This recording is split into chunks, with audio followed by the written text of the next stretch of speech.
Bonjour à tous, je suis ravie de vous retrouver aujourd'hui dans cette nouvelle vidéo de présentation de matériel avec une nouveauté qui nous vient de notre boutique j'imaginesse.fr et qui s'intitule Vocabulo de la maison. Ce matériel vous permettra de travailler la catégorisation et sous-catégorisation avec du vocabulaire fonctionnel et écologique puisque celui-ci ne sera que dédié aux objets de la maison et donc aux objets par rapport aux différentes pièces de la maison.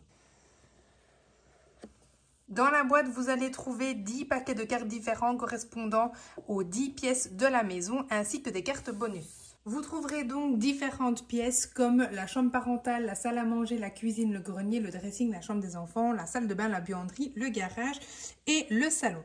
Pour chaque paquet de cartes, vous avez une carte avec la catégorie, donc le nom de la pièce qui est représentée ainsi que le contenu de celui-ci. Pour chaque pièce, vous avez donc 20 photos réelles d'objets qui se trouvent donc dans cette pièce et vous allez pouvoir jouer de différentes manières. Vous avez donc une petite carte avec 3 propositions de jeu.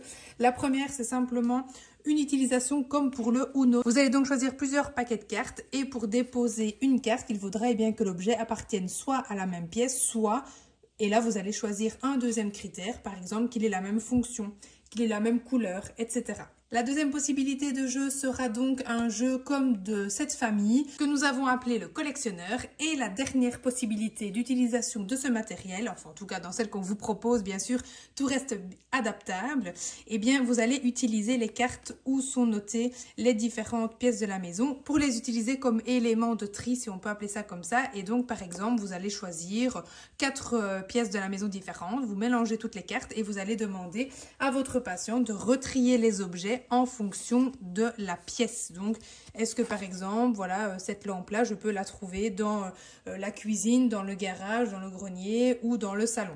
Évidemment, il y a sans doute plusieurs possibilités et réponses qui peuvent être possibles. Ça, c'est vraiment à vous de voir.